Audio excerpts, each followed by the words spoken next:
Journeys. Let me take you along on my journey. A personal one, slightly emotional, and you may find it downright challenging at times. But luckily for you, I've gained quite some experience along the way. I mean, I'm an expert by now, and I will guide you through my journey. So don't you worry, buckle up.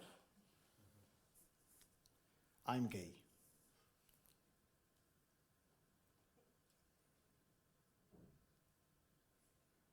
That's exactly the way my parents reacted. We are in an Asian restaurant near the Grand Canyon, and I'm sitting here, together with my father and my mom. I utter those 3 words, I am gay, and along comes a waiter. Can I help you guys? Yes, for me a beer, please. Certainly, sir. For you, ma'am, for me a beer as well. Okay. And for you, sir, for me a sweet white wine, please. With an ice cube.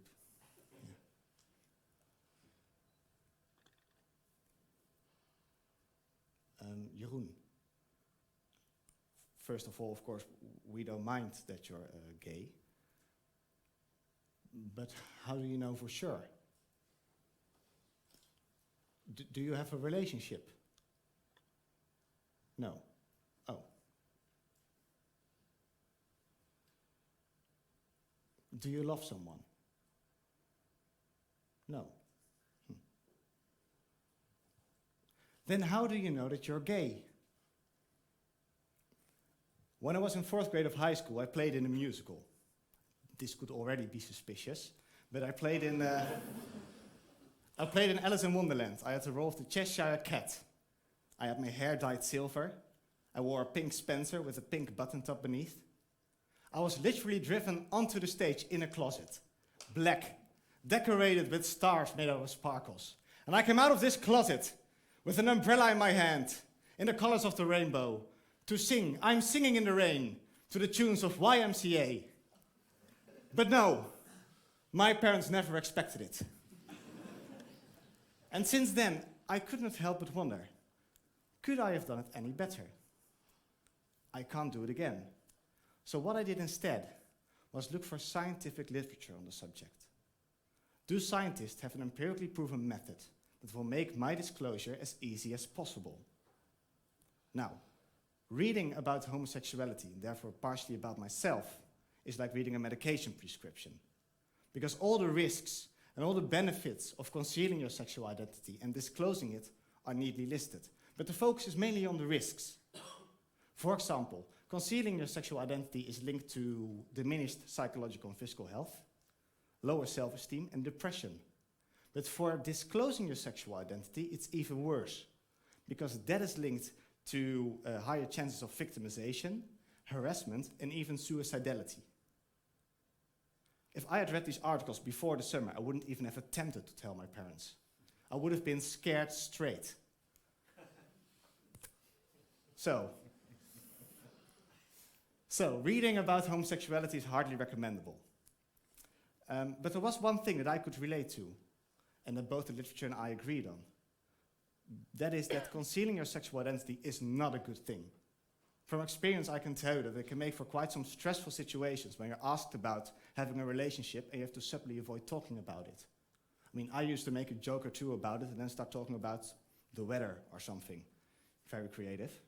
But as soon as the literature started talking about something called the closet, whatever that is, I found it hard to relate to the article.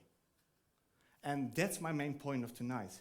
Because when we, and the literature as well, use the metaphor of a closet and the term coming out of the closet, we reinforce the idea that coming out or disclosing your sexual identity is a single-step action. And through the years, this term, coming out, has gained such a negative connotation, as if disclosing your sexual identity is like breaking through a reinforced concrete wall or something. And this is not how I experienced it. It's just plainly misleading. Now, instead, disclosing is a journey, an expedition. One where you will encounter not one single major barrier, but instead a variety of smaller ones along the way. And every time you tell a friend or a colleague of yours that you're gay, you've broken through one of those smaller barriers. And frankly, your journey may never end, because you will probably have to tell new friends or new colleagues about your sexual orientation your whole life. I mean, I feel like me standing here giving this TED Talk is still part of my journey, one that I started almost 3 years ago. But the main reason why I regarded my disclosure not as a closet but as a journey is because, looking back, it was so inspirational and insightful for me. Whenever I encountered a barrier that I found tough to break, I simply stepped to the side of the road, sat on a bench in the sun, and calmly analyzed the situation. What is it that makes this barrier so tough? Is it me? Is it the other? Or is it the barrier, and what should I do to be able to make it through? And in this way, I learned so much about myself, about my strengths and weaknesses, but also about those of the other, or society, or a culture. And here's another thing. You don't have to make this journey alone. Why not take some friends with you, like I'm doing now? Or make some new friends along the way. Laugh about it with them. Cry, not too much. Experiment and try to have some fun. There were so many times when I sat in a pub laughing hysterically about jokes that my friends, some of whom who are here now, made about my homosexuality and homosexuality in general. And I felt like when I told my parents that I was gay, they joined me on my journey as well. Because in turn, they also told some of their friends about my homosexuality. They also broke through some of their barriers and some of mine. And this process was also very insightful and inspiring for them. I think everyone deserves a journey like this. And looking back, even though some of these barriers were nerve-wracking to break, I would do it again. Everyone deserves a journey like this one. So, I encourage all of you, even if you're not gay, to join the journey of your friends and colleagues who are gay, and are yourself, and what you will experience and encounter on this identity-forming journey. And even if you don't know anyone who is gay, or a colleague of yours who is gay, I'm certain that everyone has a secret right now that they keep to themselves, but that they would much rather discuss with someone else. Now, I know that some of you may think, well, that's easy for me to say, because I live here at this university, in an accepting environment, here in the Netherlands, and I do realize damn well that opening up in Indonesia at the moment, or in certain African countries, or in North Carolina, in the States at this moment, is so much harder. But I'm not trying to convince you that this journey is just plain fun and easy. No, I'm trying to show you that the way you see a journey up front, so either as a closet or as an expedition, will have a tremendous impact on how you will perceive the process of disclosing itself. So what I've done during the past 8 minutes is I've divided this traditionally high barrier of a closet and divided it into smaller ones.